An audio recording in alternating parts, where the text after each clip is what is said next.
जय जय श्री राधे, जय श्री कृष्णा। प्रिय कथा प्रेमियों, मेरे हृदयांश श्रोता समाज बंधुओं, आज मैं महाभारत के पर्व की एक ऐसी अनोखी और विचित्र कथा आपके बीच रखने जा रहा हूं जिस कथा को आज तक आपने नहीं सुना होगा।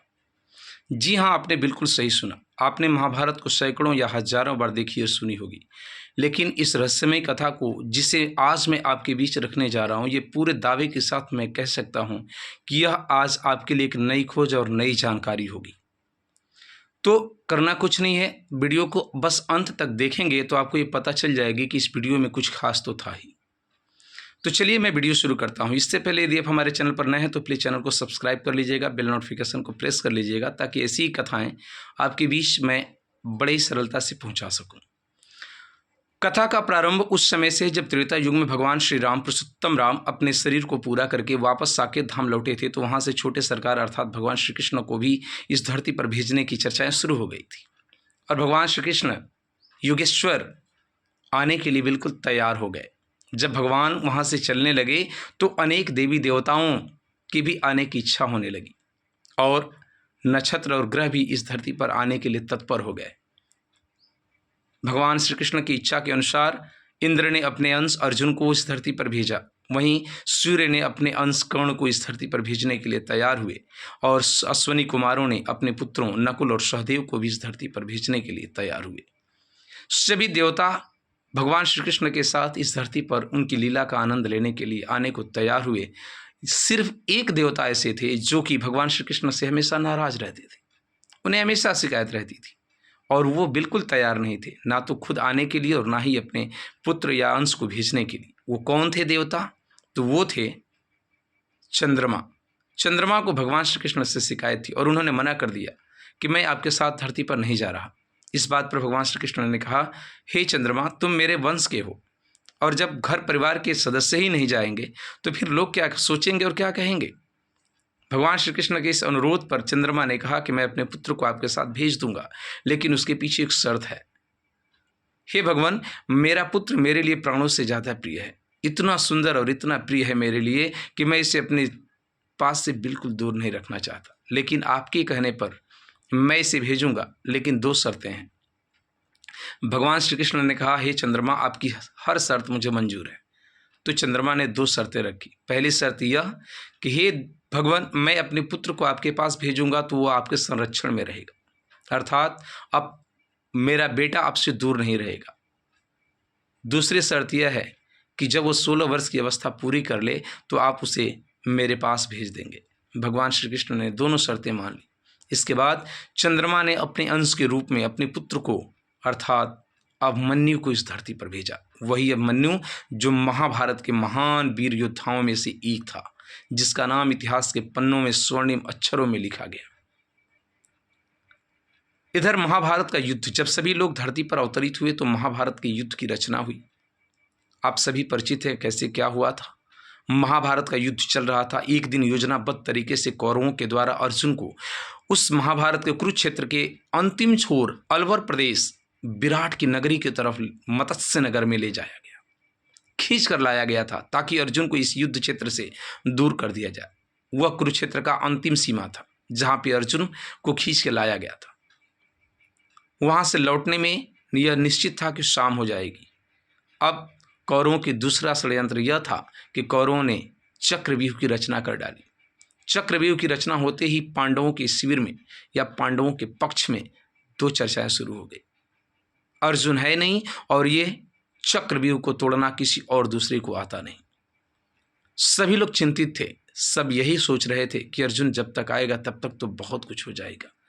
इस बात की चर्चा हो ही रही थी कि तभी एक 16 वर्षीय पुत्र, अर्जुन का पुत्र, वही वीर अभिमन्यु जो कि चंद्रमा का अंश और उसका पुत्र था, आया अपने ताऊओं के बीच।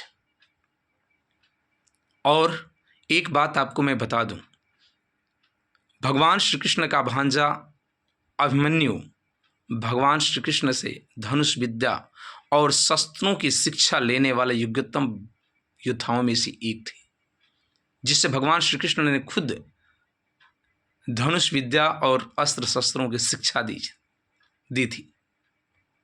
वही अभिमन्यु जब अपने ताऊओं के बीच आए तो उन्होंने कहा, हे ताता श्री, मुझे चक्रव्यूह तोड़ना आता है। इस पर सभी अभिमन्यु के चाचाओं ने बड़ी खुशी प्रकट की कि हे पुत्र, तुम चक्रव्यूह तोड़ना जानते हो। अभिमन्यु ने हंसते हुए कहा, हाँ चाचा, मैं इस चक्रव्यूह को तोड़ दूंगा, लेकिन एक बात की कमी है, मैं चक्रव्यूह को तोड़ना जानता हूं, फिर वापस निकलना और लौटना नहीं जानता।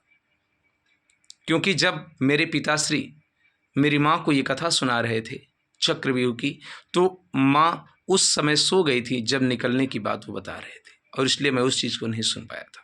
आज का विज्ञान, आज की टेक्नोलॉजी इतनी विकसित हुई है कि लैब्स और अन्य चीज़ों से ये पता किया जा रहा है कि प्रसव के समय माँ के गर्भ में जो बच्चे होते हैं, तो माँ जिन जिन चीज़ों को पढ़ती है या सुनती है, तो बच्चे के अंश में चला जाता है और बच्चे उस चीज़ को सीख लेते हैं।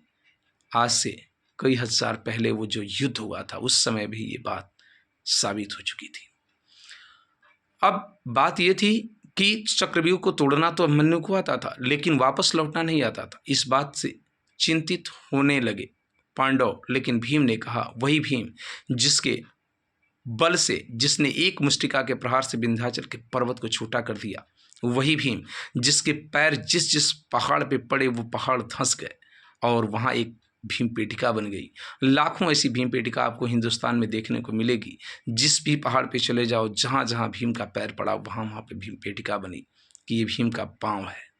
ऐसे वीर योद्धा, और मैं इस धरती को नमन करता हूँ। और जब कभी भी मुझे इस धरती से जाना होगा ना, तो ईश्वर के दरबार में, यदि ईश्वर ने मुझसे पूछा कि हे मनुष्य, तुम्हारे सत्कर्मों के फलस्वरूप मैं तुम्हें यदि फिर वापस इस धरती पर भेजूँ तो तुम्हें कौन सा देश पसंद है, तो मैं ईश्वर से हाथ जोड़ के यही कहूँगा कि हे ईश्वर, मुझसे यदि मैंने कोई भी अच्छे कर्म किए हैं तो मुझे फिर जन्म देना तो इसी भारत की धरती पर देना, जिस धरती में, जिसकी धूल में भगवान श्री कृष्ण ने अपने शरीर को समेटा है, जहाँ पे माँ सीता ने अनेक जंगलों और पहाड़ों पर रसोइयाँ बनाई हैं और अनेक वैसे स्थानों को उसने तपस्थली बना दिया।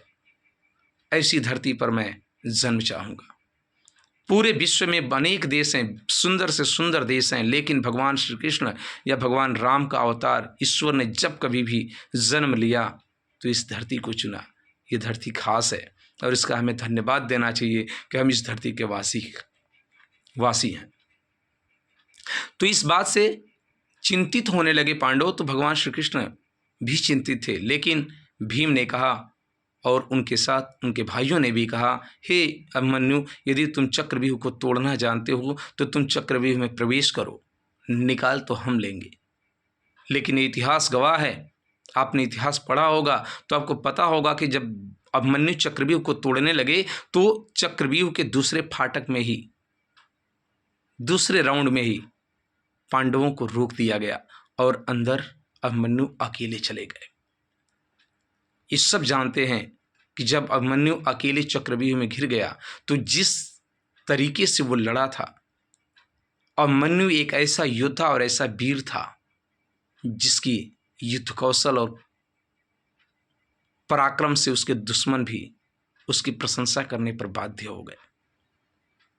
गुरु द्रोणाचार्य बाण चलाते वक्त आंखों से आंसू नहीं रोक पा रहे थे, वहीं कर्ण जैसा महारथी आकर के अपने पुत्र को, क्योंकि वो तो अर्जुन के भाई ही थे, आते आते, जब आपको एक बात और जानकारी दे दूं कि अभिमन्यु की मृत्यु में अंतिम प्रहार जो किया था वो कोई और नहीं, कर्ण थे। कर्ण अंतिम तलवार का वार किया जिसके बाद अभिमन्यु इस धरती पर गिरा था। कर्ण जब आए तो अभिमन्यु को गले से लगा करके और एक बात बोले, पुत्र अब शांत हो जा, शांत हो जा, क्योंकि इस महाभारत के युद्ध का पूरा यश तो तुमने हमसे और अर्जुन से छीन ही लिया है। अब ज्यादा तकलीफ ना दे अपने आप को। यह कहते हुए कर्ण ने अंतिम प्रहार किया और वह वीर योद्धा धरती पर गिर पड़ा। महाभारत के पूरे पर्व में ये जो युद्ध चल रहा था, तो जब भगवान श्री कृष्ण शिविर में बैठे हुए थे और अभिमन्यु इस युद्ध में आने के लिए, चक्रव्यूह को तोड़ने के लिए तैयार हो रहे थे, तो एक रहस्यमय बात और मैं आपको बता दूं कि सभी लोग, धृष्टद्युम्न, भीम, युधिष्ठिर, नकुल और सहदेव अपने इस पुत्र को जीवित रहने का आशीर्वाद दे रहे थे, क्योंकि जिन जिन के पैर छू रहा था अभिमन्यु, सबने कहा जीते रहो पुत्र, जीते रहो पुत्र, जीते रहो पुत्र। लेकिन जब वो भगवान श्री कृष्ण के पैर छू रहा था ना, तो भगवान श्री कृष्ण ने उससे कहा था यशस्वी भव। यह बात द्रौपदी वहां खड़ा होकर के सुन रही थी और उसे ये बात खटकने लगी। जब अभिमन्यु शिविर से युद्ध के लिए निकला तो भगवान श्री कृष्ण उसे अजीब नजरों से, एकटक नजरों से उसे लगातार देख रहे थे और अभिमन्यु चलता जा रहा था। द्रौपदी के मन में शंका हुई, आकर के पूछी, हे कान्हा, मेरा बेटा अपने जीवन का सबसे महानतम युद्ध लड़ने जा रहा है और सब लोगों ने उसे जीते रहो का आशीर्वाद दिया, तुमने ऐसा क्यों नहीं कहा? तुमने यशस्वी भव क्यों कहा? तुमने जीते रहो का आशीर्वाद नहीं दिया मेरे बेटे को। हे कान्हा, क्या तुम्हें इस युद्ध में कोई संशय है? इसके परिणाम को लेकर के कोई संशय है? इस पर जो बात भगवान श्री कृष्ण ने द्रौपदी से कही, वो बात अपनी जीवन का भरतवाक्य बना लीजिएगा, इस जीवन के युद्ध का एक विशेष अंश बना लीजिएगा, जो मैं अब आपको बताने जा रहा हूँ। भगवान श्री कृष्ण ने कहा था, हे द्रौपदी, मैं ये नहीं जानता कि इस युद्ध का परिणाम क्या होगा और उसकी चिंता भी मुझे नहीं है, लेकिन एक बात जरूर जानता हूँ, जिस तरह की विद्या और योग्यता मैंने अपने इस शिष्य को दी है, अपने भांजे अभिमन्यु को दी है, ये मैं पूरे दावे के साथ कह सकता हूँ कि महाभारत के इतिहास में सबसे महान और वीर योद्धाओं में, उज्जवल योद्धाओं में यदि किसी का नाम लिखा जाएगा तो मेरा भांजा अभिमन्यु होगा। इसके जैसा युद्ध कुशलता इस पूरे महाभारत में किसी और योद्धा से देखने को नहीं मिलेगी। तो ये वीडियो आपको कैसी लगी? यदि अच्छी लगी हो तो प्लीज़ लाइक करें और दोस्तों में से शेयर करें।